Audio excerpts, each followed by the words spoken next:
ഇത്ര വെച്ചോളൂ, വാച്ച് ഏസാപ്പ്, അത്രേ ഉള്ളു. സാധനത്തിന്റെ സ്ക്രീൻഷോട്ട് ഇട്ട് വാച്ച് ഏസാപ്പ്, നീ കാണണോ അതുള്ള സാധനത്തെ അത് അയച്ച്. അപ്പൊ സൈല് ചോദിച്ചത് എങ്ങനെ ഉണ്ടാന്ന് ചോദിച്ച്, വാച്ച് ഏസാപ്പ് എന്ന് പറഞ്ഞാൽ ഇട്ടത്. അവൻ ചോദിക്കേണ്ട കാര്യമില്ല, ഏത് എങ്ങനെ ഉണ്ടാന്ന് ചോദിച്ചു. തോട്ട് പ്രൊവോക്കിങ് ഒറ്റ വാക്കില്.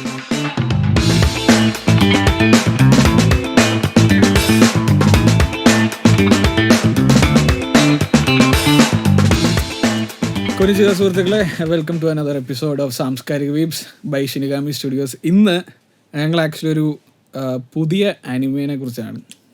അതെ, അണ്ടർ റേറ്റഡ് ആണ്, വളരെ ചുരുക്കം പേരെ അറിഞ്ഞിട്ടുള്ളൂ എന്നാണ് എൻ്റെ വിശ്വാസം.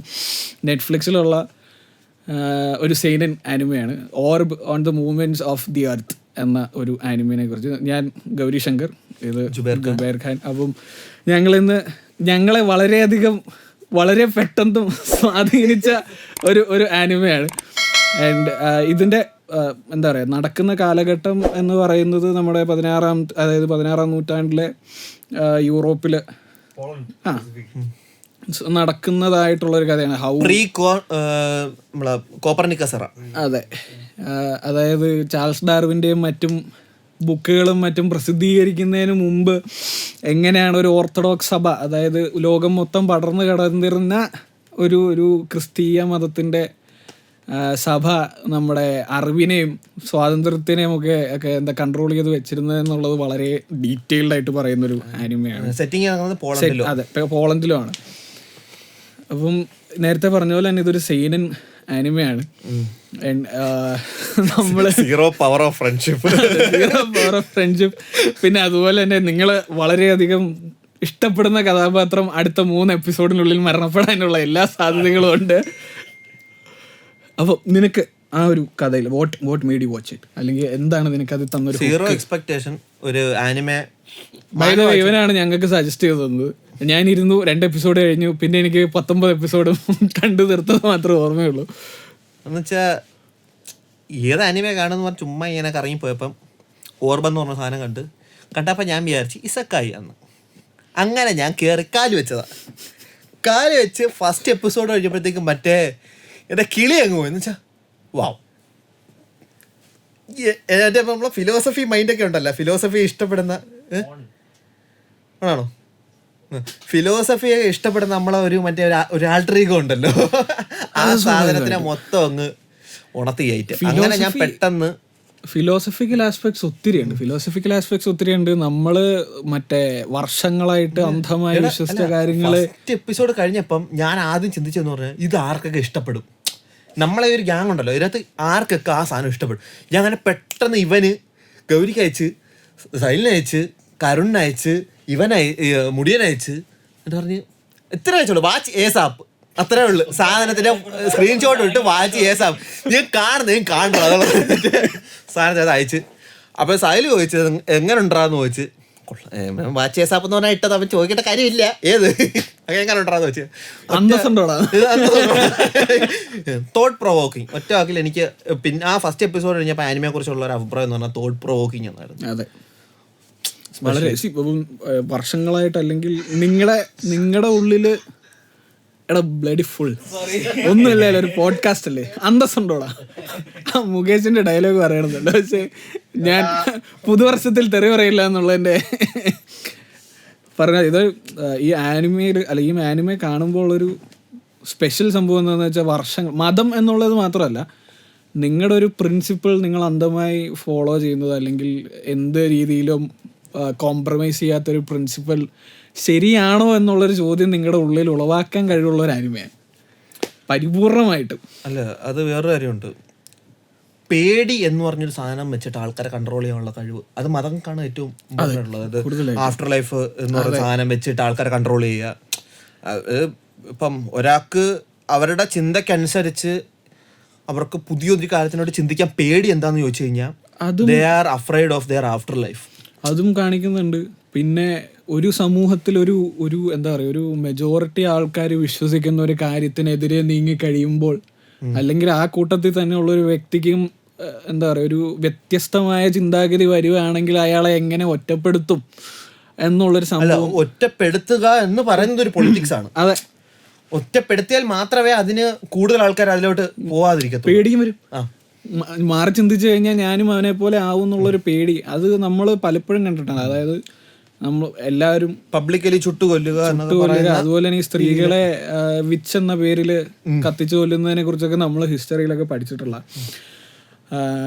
ചിന്താശേഷിയുള്ള ഒരു സ്ത്രീനെ അടിച്ചമർത്തുക, കത്തിക്കുക എന്നുള്ളത് പണ്ടേ നമ്മൾ കണ്ടിട്ടുള്ള സാധനമാണ്.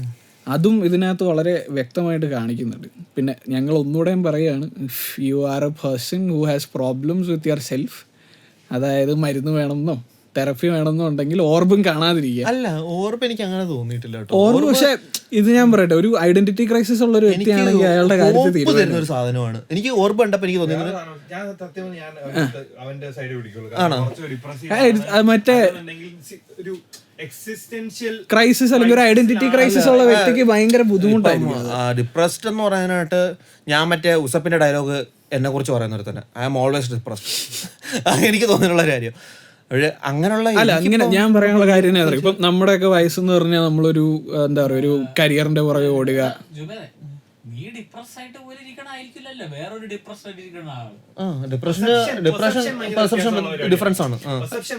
ഇപ്പം എന്നാന്ന് വെച്ചാൽ വർഷങ്ങൾ നമ്മുടെ ഈ ആനിമേ കാണിക്കുന്ന പോലെ തന്നെ ഇപ്പൊ വർഷങ്ങൾ നമുക്ക് ഓർപ്പ് എനിക്ക് കുറച്ചുകൂടി ഇന്റർസ്റ്റെല്ലാർ കാണുമ്പോൾ എനിക്ക് എന്താണോ കിട്ടിയത് ആ ഒരു ഫീലിംഗ് ആയിരുന്നു. എന്ന് വെച്ചാൽ എനിക്ക് കുറച്ചുകൂടി ഹോപ്പ് തന്നു. അതായത് എത്ര അടിച്ചമർത്താൻ ശ്രമിച്ചാലും ഒരു തോട്ടിനൊരു പ്രത്യേകത ഉണ്ട്. ഒരു തോട്ടം എന്ന് പറഞ്ഞു കഴിഞ്ഞാൽ അത് എത്ര അടിച്ചമർത്തി കഴിഞ്ഞാലും തോട്ടിന്റെ പ്രത്യേകത അതെനിക്കൊരു ഹോപ്പാണ് തന്നത് കുറെ കൂടി. അത് നിന്റെ പെർസ്പെക്റ്റീവ് ആണ്. ഞാൻ കുറച്ചും കൂടെ അത് ഭയങ്കര ഒബ്ജക്റ്റീവ് ആയിട്ട് കാണാൻ ശ്രമിച്ചേ. ആ ഓർബിന്റെ അനിമ കുറച്ചും കൂടെ ഒബ്ജക്റ്റീവ് ആയിട്ട് കാണാൻ ശ്രമിച്ചു. അപ്പൊ അതിൽ എനിക്ക് മനസ്സിലായെന്ന് വെച്ച് കഴിഞ്ഞാല് എക്സിസ്റ്റൻഷ്യൽ ക്രൈസിസോ ഐഡന്റിറ്റി പ്രശ്നം ഉണ്ടെങ്കിൽ ഓർബ് കണ്ടു കഴിഞ്ഞാൽ ബുദ്ധിമുട്ടായിരിക്കും. പ്രത്യേകിച്ച് നവാക്കിനെ പോലെ ഒരു കഥാപാത്രമുള്ള ഒരു വ്യക്തിയാണെങ്കിൽ അയാളെ എത്രത്തോളം അത് ബാധിക്കും എന്നുള്ള ഒരു വലിയ ചോദ്യം. കിണറ്റിലെ തവള എന്നതിലുപരി ഇരുട്ട് കൊണ്ട് സ്വയം കണ്ണുമൂടി കെട്ടുക അല്ലെങ്കിൽ ഇരുട്ടുകൊണ്ട് സ്വന്തം ലോകത്തെ മറക്കുക എന്ന് പറയുന്ന ഒരു സംഭവം ഉണ്ടല്ലോ. നവാക്ക് അങ്ങനെ ആയിരുന്നു. നവാക്ക് പിന്നെ അതിനുശേഷമാണ് ചോദ്യം ചെയ്തു തുടങ്ങിയത്, എന്തുകൊണ്ടാണ് ഇത്രയും പേര് വരുന്നതെന്നുള്ളത്. അതൊരു കഥാപാത്രമാണ്.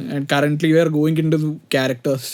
അപ്പം സ്പോയിലർ അല്ല, ക്യാരക്ടേഴ്സിനെ കുറിച്ചിട്ടുള്ള ചെറിയ ചെറിയ ജിസ്റ്റുകളാണ് ഇവിടെ പറയാൻ പോകുന്നത്.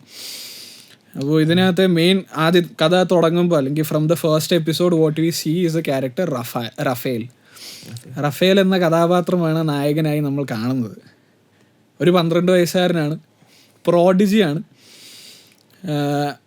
ആ കഥാപാത്രത്തിൻ്റെ ഒരു പോക്കുണ്ട്. ഞങ്ങളിവിടെ 3 പേരും ആ 12 വയസ്സുകാരൻ്റെ ഫാൻ ബോയ്സ് ആണ് അറ്റ് ദ മൊമെന്റ്. എനിക്ക് കുറെ കൂടി ഇഷ്ടപ്പെട്ടത് റഫാലിനെക്കാളും എനിക്ക് ഇഷ്ടപ്പെട്ടൊരു ക്യാരക്ടറാണ് ഓക്സി. നൈസായിരുന്നു. ഓക്സിയുടെ വളർച്ച അതിഗംഭീരമായിരുന്നു. ആനിമയ്ക്കകത്ത് ഉള്ളൊരു ക്യാരക്ടർ വളരുന്നത് എങ്ങനെയാണ് കണ്ടിരിക്കാം. ക്യാരക്ടർ ഡെവലപ്മെന്റ് വളരെ ബ്യൂട്ടിഫുള്ളി ഡൺ എന്ന് പറയാനുള്ളൂ. ഇതിന്റെ മാങ്കാക്കയുടെ ഒരു ഉവോത്തോ എന്നാണ് അതിന്റെ കറക്റ്റ് പ്രൊനൗൺസിയേഷൻ, അതാണോ എന്ന് എനിക്കറിയില്ല. UOTO അങ്ങനെയാണെന്നോ ആണ്. അദ്ദേഹത്തിന്റെ മാങ്കയാണ്. മാങ്ക വായിച്ചിട്ടില്ല. ഈ പറഞ്ഞ പോലെ ഇങ്ങനെ വളരെ പെട്ടെന്ന് something we stumbled upon and എന്താ പറയുക ഭയങ്കരമായിട്ട് എൻജോയ് ചെയ്തൊരു സാധനം. അപ്പോൾ ഇതിൻ്റെ ഈ കഥാപാത്രങ്ങളുണ്ട്. ഓക്സി എന്ന കഥാപാത്രമുണ്ട്, അതുപോലെ തന്നെ ബദേനി എന്ന് പറഞ്ഞൊരു കഥാപാത്രമുണ്ട്. ബദേനി എന്താ പറയുക എല്ലാത്തിനെയും ചോദ്യം ചെയ്തിരുന്ന, എന്നാലും വളരെ സെൽഫിഷ് ആയിട്ട് വ്യക്തിയാണ്. എന്നാൽ മറ്റേ ഇതിന്റെ ദൈവം എന്ന കൺസെപ്റ്റിൽ വിശ്വസിക്കുന്ന ഒരാളാണ്. അതായത് ഒരു ഭയങ്കര സൊഫിസ്റ്റിക്കേറ്റഡ് ആണ് ആ ഒരു ക്യാരക്ടർ. അത് ഒരു 18th ചാപ്റ്ററിൽ 2 ക്യാരക്ടേഴ്സ് നമ്മളുള്ള, ആരാന്നും പറയുന്നില്ല, ഒരു സ്പോയിലർ വേണ്ട.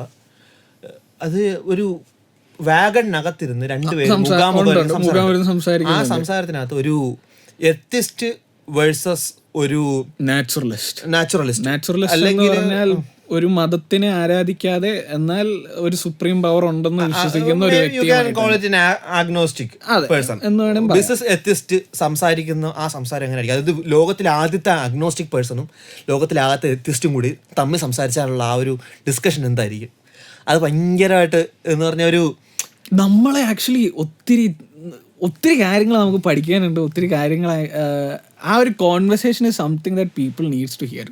If you are an overly religious person അല്ലെങ്കിൽ ഒരു ഓർത്തഡോക്സ് പേഴ്സൺ ആണെങ്കിൽ നിങ്ങളെ ഭയങ്കരമായിട്ട് പ്രൊവോക്ക് ചെയ്യുന്നൊരു കോൺവെർസേഷൻ കൂടിയാണ് ഈ പറഞ്ഞ സാധനം. ആദ്യം മുതലേ അതെ, പ്രൊവോക്ക് ചെയ്തോണ്ടിരിക്കുക. അതായത് പുള്ളിക്കാരൻ സത്യം പറഞ്ഞാൽ നല്ല രീതിയിൽ ഊക്കിയിട്ടുണ്ട്. ആ പുള്ളി വളരെ വ്യക്തമായിട്ട് എങ്ങനെയാണ് ഒരു ജനതയെ മരണത്തിന് ശേഷമുള്ള അല്ലെങ്കിൽ ആഫ്റ്റർ ലൈഫ് എന്ന കോൺസെപ്റ്റ് കൊണ്ട് ഒരു കാലഘട്ടം വേണ്ട, ഇപ്പോഴത്തെ കാലഘട്ടത്തിലും പലരുടെ മോറൽ കോമ്പസ് എന്ന് പറയുന്നത് മരണശേഷം ഞാൻ സ്വർഗത്തിൽ പോവില്ല എന്ന കാരണം കൊണ്ട് കീപ്പ് ചെയ്യുന്ന ആൾക്കാരെ എനിക്ക് പേഴ്സണലായിട്ട് അറിയാം. അപ്പം അങ്ങനെ ഒരു സംഭവത്തെ വളരെ വളരെ നല്ല രീതിക്ക് പുള്ളി അത് പിക്ചർ ചെയ്ത് കാണിച്ചിട്ടുണ്ട്. How A human will should work. അല്ലെങ്കിൽ ദൈവം എന്ന സങ്കല്പത്തിനെ കൊണ്ട് മാത്രം നിങ്ങൾ നല്ലവരാവാൻ എന്തുകൊണ്ട് ശ്രമിക്കുന്നു എന്നുള്ളൊരു ചോദ്യം വളരെ പ്രസക്തമായിട്ട് ഈ ആനിമയിൽ നമുക്ക് കാണാൻ പറ്റും. Characters 11 out of 10. അതെ, story 11 out of 10. Animation philosophy 11 out of 10. ഇനി നമുക്ക് ആനിമേഷനെ കുറിച്ച് എക്സ്പ്ലെയിൻ ചെയ്യാം. അത് വെച്ചിരുന്നത് ആനിമേഷനെ കുറിച്ച്. ആനിമേഷനെ കുറിച്ച് പറയുകയാണെങ്കിൽ മറ്റേ നിങ്ങളാരും വാട്ട് ആ സെയിനൻ മാങ്ക ഇസ് അത് തന്നെയാണ് ഈ ആനിമേഷനിലും. It's done very well. അല്ലടാ, അതുകൊണ്ടല്ലടാ അതിനകത്തൊരു കാര്യം ശ്രദ്ധിച്ചാൽ നമുക്ക് അറിയാവുന്നൊരു കേസ് കേട്ടാണ്. നമുക്കിപ്പോൾ മിൽക്കി വേ ഗാലക്സി നമുക്ക് ഒരിക്കലും രാത്രി കാണാൻ പറ്റത്തില്ല. അതിന് കാരണം എന്ന് വെച്ച് കഴിഞ്ഞാൽ നമ്മളെ ഇലക്ട്രിസിറ്റിയും നമ്മളെ ഇത്ര ലൈറ്റ് പൊല്യൂഷനും ഉള്ളതുകൊണ്ടാണ്. പക്ഷേ നമ്മൾ ഒന്ന് ചിന്തിച്ചു നോക്കി കഴിഞ്ഞാൽ ഒരു 16th സെഞ്ചുറി അല്ലെങ്കിൽ ഈ ഒരു 15ാം നൂറ്റാണ്ട് 16ാം നൂറ്റാണ്ട് കാലഘട്ടത്തിൽ ഇലക്ട്രിസിറ്റി കണ്ടുപിടിക്കുന്നതിന് മുമ്പ് രാത്രികൾ എത്ര മനോഹരമായിരുന്നു എന്ന് നമ്മൾ ചിന്തിച്ച് ഏറ്റവും ഇഷ്ടപ്പെട്ട സീൻ ഏതാണെന്നറിയോ? ബദേനിയുടെ ലാസ്റ്റ് സീൻ. ആ സീനകത്ത് അത് മാത്രമല്ല വാൻഗോഗിന്റെ സ്റ്റാറി നൈറ്റ് ഇല്ലേ, അതായത് എല്ലാ സീനിലും രാത്രിയാണെങ്കിൽ ആ ആകാശം കാണുന്നതിനൊരു ലുക്കുണ്ട്. എൻ്റെ മോനെ, അതിപ്പം ആ ഒരു സീൻ എക്സ്പ്ലെയിൻ ചെയ്തു തരാം. അപ്പം ഈ ഓക്സി എന്ന് പറഞ്ഞ കഥാപാത്രം എനിക്ക് ഭൂമിയിൽ ഒരു പർപ്പസും ഇല്ല, എനിക്ക് ഏറ്റവും പെട്ടെന്ന് സ്വർഗത്തിൽ അന്ന് കാലത്തെ ഒരു സാധാരണക്കാരനായ മേഴ്സണറി എന്ന് വേണേൽ പറയാവുന്നതുള്ളൂ. ബദേനി എന്ന് പറയുന്നത് താൻ ചെയ്യുന്നത് ശരിയാണോ തെറ്റാണോ എന്ന് അറിയത്തില്ല. അതെ, എങ്കിൽ താൻ അതിനു വേണ്ടി ഏതറ്റം വരെ പോകാനും റെഡി ആയിട്ടുള്ള ഒരു കഥാപാത്രമാണ് ബദേനി. ഇവർ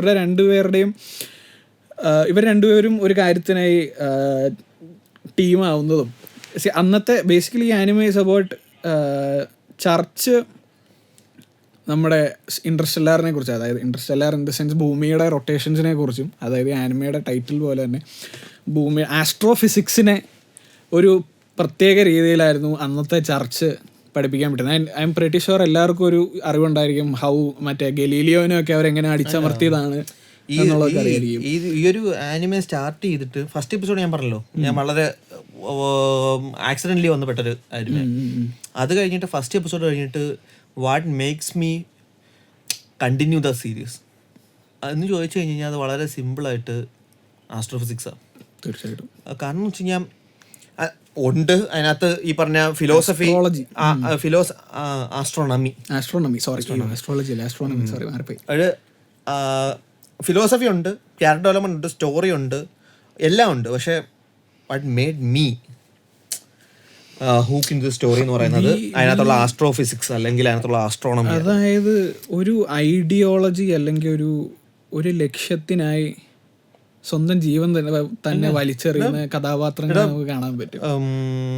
ഇപ്പം ടോളമിയുടെ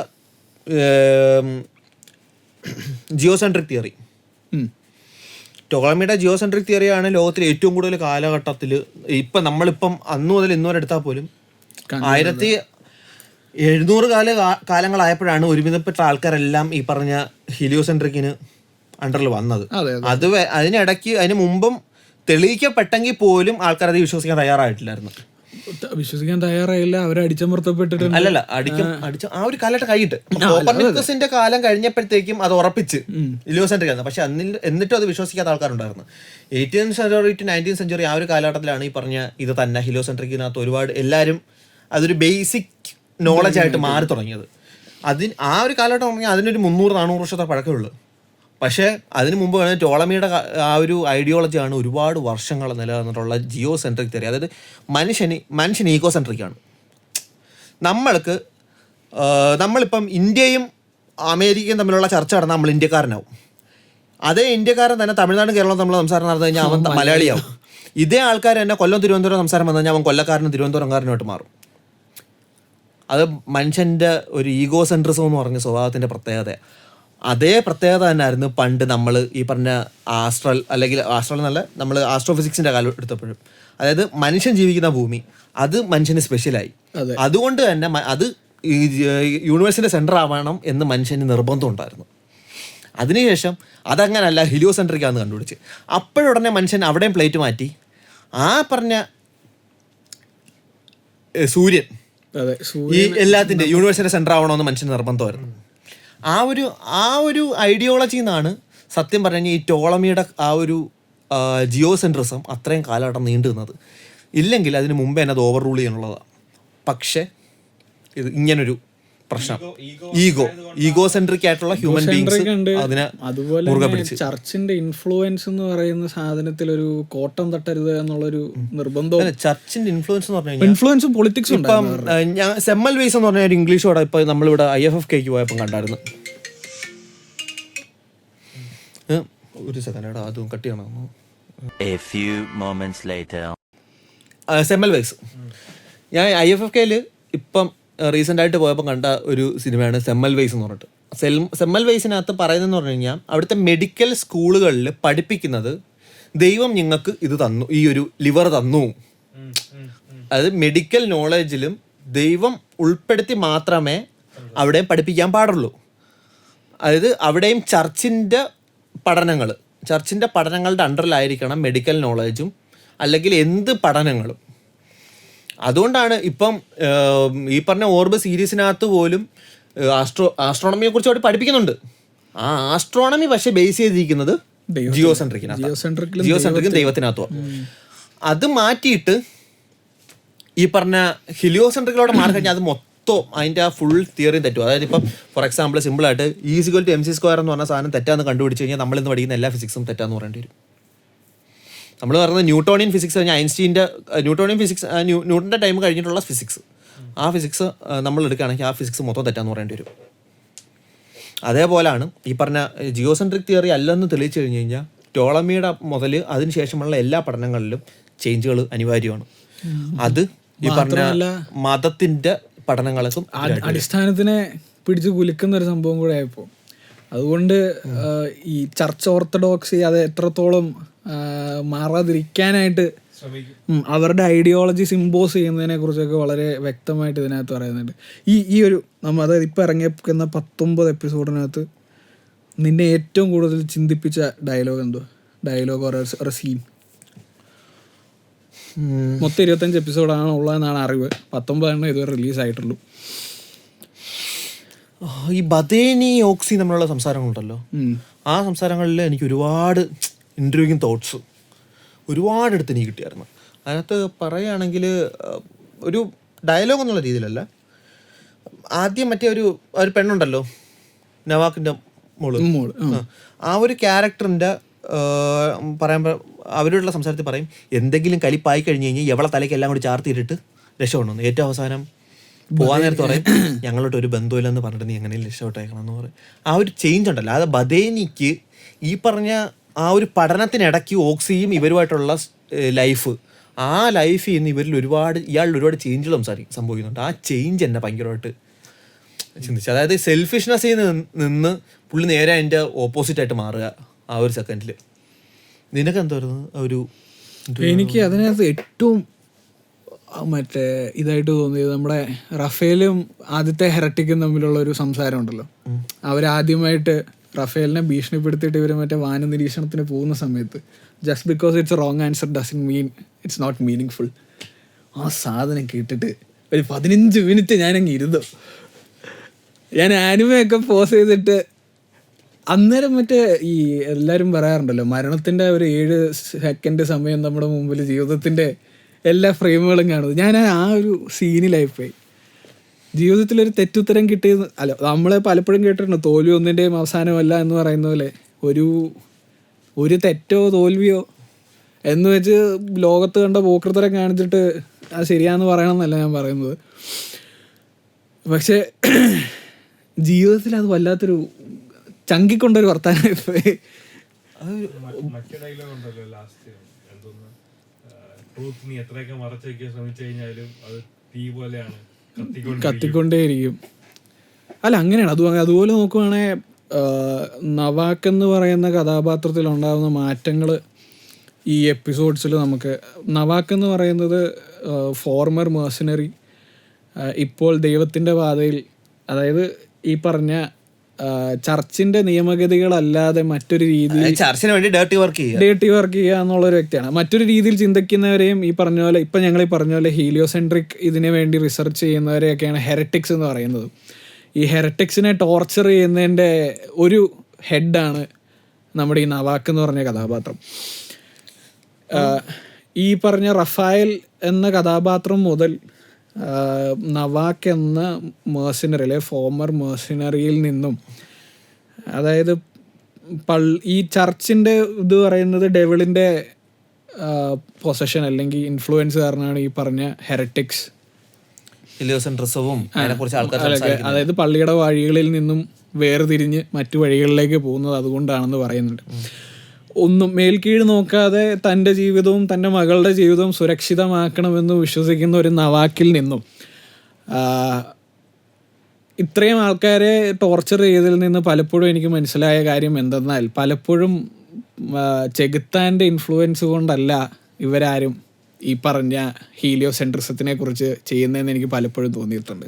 അതൊരു കഥാപാത്രത്തിനോട് ചോദിക്കുന്ന, അപ്പോൾ ആ കഥാപാത്രത്തിനോട് അവസാനം ചോദിക്കുന്നുണ്ട്, പലരും വീണ്ടും വീണ്ടും ഈ ഹെററ്റിക്സ് വന്നുകൊണ്ടിരിക്കുന്നു, അത് എന്തുകൊണ്ട് ചോദിക്കുന്ന, അവരെ കൊല്ലുന്നതിന് മുമ്പ് ചോദിക്കുന്നു. അപ്പം ഈ കഥാപാത്രത്തില് സെയിനൻ മാങ്കാസ് ഏതെടുത്താലും, പക്ഷെ അത് ഓക്സിക്ക് അത് പറഞ്ഞു കൊടുക്കാനുള്ള അറിവില്ലായിരുന്നു. ഓക്സി പറയുന്നത് എനിക്കത് പറഞ്ഞുതരാൻ അറിയത്തില്ല. അവിടെ നമുക്ക് ആക്ച്വലി ബദേനിയുടെ ഒരു വ്യത്യാസം നമ്മൾ കാണുന്നുണ്ട്. ബദേനി എന്ന സെൽഫിഷ് എഡ്യൂക്കേറ്റഡ് ആയ ഒരു പള്ളി വികാരിയും അൺഎഡ്യൂക്കേറ്റഡ് ആയിട്ട് ഒരു ഓക്സി, രണ്ടുപേരും തമ്മിലുള്ള വ്യത്യാസം, ഹൗ ദേ ചേഞ്ച്. അത് മാത്രമല്ല, ഓക്സി ആ സമയത്ത് ബദേനി ചെയ്യുന്നൊരു ഇതെന്ന് പറഞ്ഞു കഴിഞ്ഞാൽ, നമുക്ക് വേണ്ടുള്ളത് ഇവിടെ സയൻസ് ടെക്സ്റ്റുകളല്ല, അതായത് ഭയങ്കരമായിട്ടുള്ള സോഫിസ്റ്റിക്കേറ്റഡ് ആയിട്ട് എഴുതി വെക്കുന്ന സാധനമല്ല, സാധാരണക്കാരിലേക്ക് മനസ്സിലാവുന്ന കാര്യങ്ങളാണ്. അതുകൊണ്ട് സാധാരണക്കാരന്റെ പുസ്തകം വേണം ഇവിടെ. അങ്ങനെയാണ് ഓക്സിയുടെ ബുക്ക് ബദേനി. ഇതൊക്കെ മറ്റേ ഇതാട്ടോ, നിങ്ങൾക്ക് കണ്ടാലേ മനസ്സിലാവുള്ളൂ. ഇപ്പം you would think that we are just blabbering ഷെറ്റ്.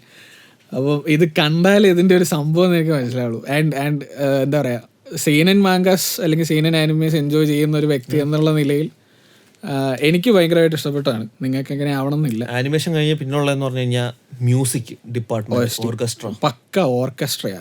അത് മറ്റേ ഇലക്ട്രിക് ഗിറ്റാറും അങ്ങനത്തെ പരിപാടിയൊന്നും ഇല്ല, സിമ്പിൾ പ്യുവർ ഓർക്കസ്ട്ര, സിംഫണീസ്, അതൊക്കെയാണ്. അതും സീൻസിനെ എലവേറ്റ് ചെയ്യാനും, അതായത് ആ ഒരു പർട്ടിക്കുലർ സീനിന്റെ ഇന്റൻസിറ്റി മനസ്സിലാക്കാനും പറ്റുന്ന രീതിയിൽ.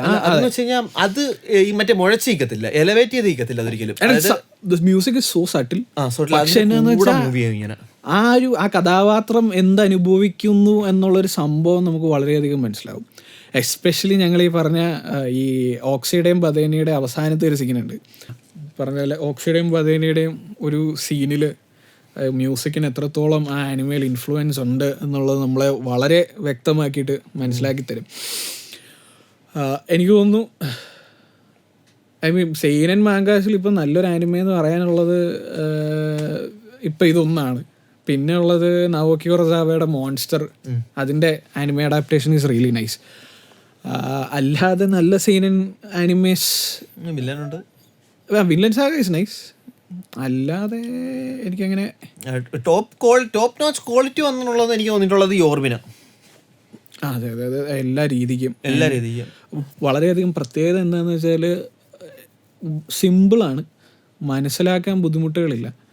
പിന്നെ ഈ പറഞ്ഞ പോലെ ആസ്ട്രോണമിയും ആസ്ട്രോഫിസിക്സിനെ കുറിച്ചൊക്കെ പറയുന്നുണ്ടെങ്കിൽ പോലും ഒരു സാധാരണക്കാരന് അതെങ്ങനെ വളരെ സിംപ്ലിസ്റ്റിക്കായി മനസ്സിലാക്കാൻ പറ്റും എന്നുള്ളതും അല്ല, അത് പറയുന്ന കാര്യങ്ങൾ നമുക്ക് മനസ്സിലാക്കാൻ പറ്റില്ല. ഇപ്പം അതിനകത്ത് ഫോർ എക്സാമ്പിൾ മാർസിന്റെ കാര്യം പറയുന്നുണ്ട്. അതെ, മാർസ് അവർ കാണുമ്പോഴത്തേക്ക് മാർസിന് ആ ഒരു ടൈം ഇതുണ്ട്, ഒരു ടൈം എന്തിനു പറയുന്ന ഒരു ഫ്ലോ ഉണ്ട്, പേര് ഞാൻ മറന്നുപോയി. അതായത് എൻ്റെ പാത്തുണ്ട്.